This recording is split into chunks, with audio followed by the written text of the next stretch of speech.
کو یہ تحفہ تھمایا کہ یہ دو اپنے لیے، اپنی امت کے لیے اور قیامت تک آنے والے ساری امتوں کے لیے یہ نماز کا تحفہ ہے۔ جس طرح آج اس نماز کو حاصل کرنے کے لیے، اس نماز کو لینے کے لیے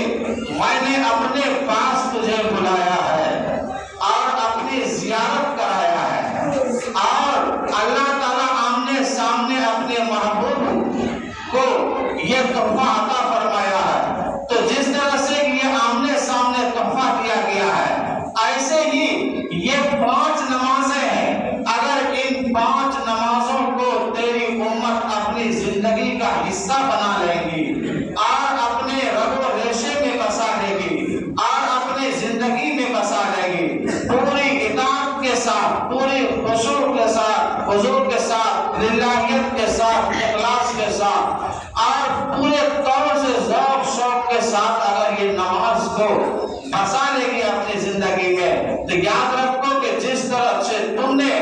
اس نماز کو حاصل کرنے کے لیے معراج کا مقام حاصل کیا ہے اور دیدار الہی کا مقام حاصل کیا ہے، ایسے ہی ایک طرح سے نماز ہوگی جو کہ الصلاۃ معراج المومنین ہوگی، اور یہ نماز مومنین کی معراج ہے، اللہ سے گفتگو کرنے کا ذریعہ ہے، اللہ کے سامنے اپنا دکھ بیان کرنے کا ذریعہ ہے۔ اللہ کے سامنے بندہ نماز میں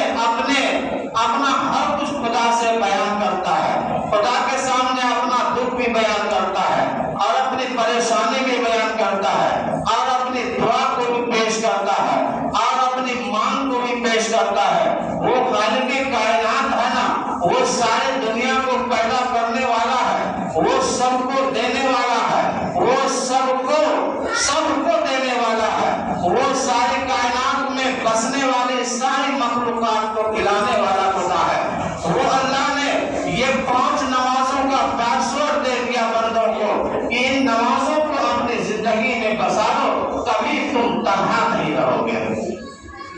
لیکن ہم نے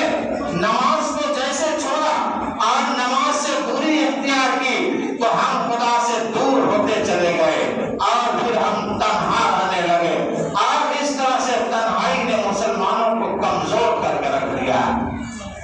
کیونکہ اللہ سے اس نماز کے ذریعے سے طاقت ملتی ہے، اس طاقت کو اس نے کھونا شروع کیا، یہ تنہا ہو گیا۔ خدا کی طاقت اسے میسر نہیں ہوتی، خدا کی عنایات اس میں میسر نہیں ہوتی۔ رحمتیں ہیں اغیار کے کاشانوں پر، برق گرتی ہے تو بیچارے مسلمانوں پر۔ یہ شکوہ لوگوں کے دلوں میں رہ جاتا ہے کہ اغیار کو، غیروں کو، جو خدا کو نہیں مانتے، ان کو تو اللہ تعالیٰ نے جنت نما دنیا عطا فرمائی ہے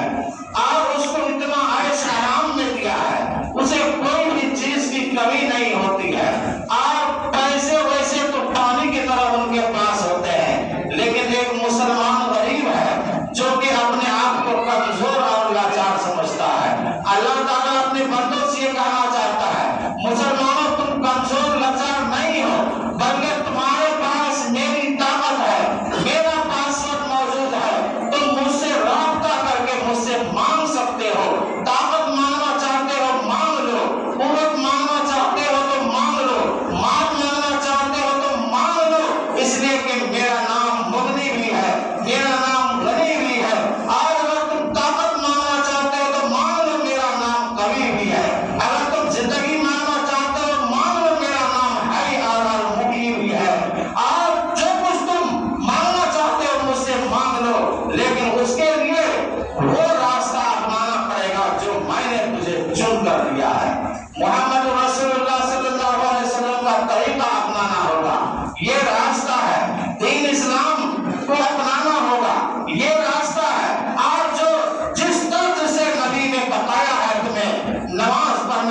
زبان میں آتے ہیں صرف وہ اتنا کرنا چاہتے ہیں کہ امام صاحب اور اس کے پیچھے جو مقتدی ہے وہ کیسے کیسے کر رہے ہیں اسی طرح سے ہم نماز پڑھ کے نکل جائیں گے. اور اگر کچھ ہم جانتے بھی ہیں تو نماز کے جو طریقے ہیں اور نماز میں جو بنیادی چیزیں ہیں اس کا پتہ نہیں ہوتا ہے. اور اس پتہ نہ ہونے کی وجہ سے ہم اپنی نماز کو کمزور نہیں بلکہ اللہ سے رابطہ جو ہے, اللہ سے جو لگاؤ ہے, اس لگاؤ کو ہم کمزور کرتے ہوئے جا رہے ہیں. اور اس کمزوری کی وجہ سے کمزور تک کمزور ہم ہوتے جا رہے ہیں, اللہ سے دور ہوتے جا رہے ہیں. آج مسلمان کروڑوں کی تعداد میں ہے لیکن ان کے پاس قوت نہیں ہے. آج ان کی تعداد بہت زیادہ ہے. اگر پوری دنیا کو ایک طرف اور پھر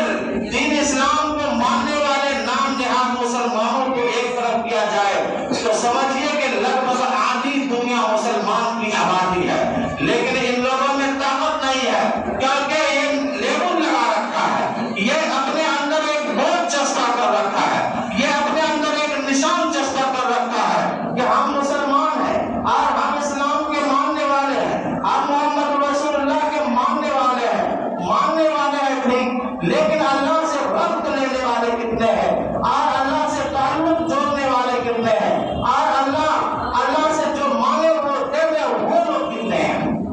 اگر یہ دیکھا جائے تو پھر 1% سے بھی کم لوگ نظر آئیں گے. لوگوں کی تعداد بہت زیادہ ہے, ایمان والوں کی تعداد بہت زیادہ ہے, لیکن رابطے میں کمزوری ہے جس کی وجہ سے ہم اللہ سے دور ہوتے ہوئے چلے جا رہے ہیں اور کمزور سے کمزور ہوتے ہوئے چلے جا رہے ہیں. اب ہم لوگ یہ اعتراض کر سکتے ہیں کہ اگر ہم نماز پڑھیں گے تو پھر ہماری کمائی کا کیا ہوگا, ہمارے پاس 7 8 9 بچے ہیں اس کا کیا ہوگا. تو میرے بھائیوں, اللہ یہ نہیں کہا کہ تم 24 گھنٹہ نمازیں رہو, بلکہ اگر 5 وقت کی نماز کو اگر جوڑا جائے تو زیادہ سے زیادہ 1.25 گھنٹہ اللہ تعالیٰ آپ سے مانگ رہا ہے. اگر 5 وقت کی نماز کے وقتوں کو جوڑا جائے تو 1.25 گھنٹہ 1.5 گھنٹہ مان لیجیے, یہ اللہ آپ سے مانگ رہا ہے. ورنہ آپ کے پاس جو 22.5 گھنٹہ ہے تو وہ کس کا ہے؟ آپ نے کچھ سونے کے لیے بنایا ہے, کچھ موبائل دیکھنے کے لیے بنایا ہے, کچھ روڈ پر ٹہلنے کے لیے بنایا ہے, کچھ دوستوں سے گپے ہانکنے کے لیے بنایا ہے اور کچھ کھانے پینے اور کمانے کے لیے بنایا ہے. لیکن میرے بھائیوں, ہر کچھ کیجیے اس میں سے تھوڑا سا وقت تو اس کے لیے بھی بنائیے کہ ہم کو نماز میں اتنا وقت دینا ہے. جس طرح سے ہم مزدوری میں 8 گھنٹے 9 گھنٹے لگاتے ہیں تو اس طرح سے ان ٹائموں میں سے 10 منٹ 5 منٹ 15 منٹ کر کے اللہ کے لیے وقت نکالیے تاکہ نماز بھی پڑھنا ہمارے لیے آسان ہو جائے. یاد رکھیں, کسی ذمہ داری کو اگر آپ ذمہ داری نہیں سمجھیں گے اور صرف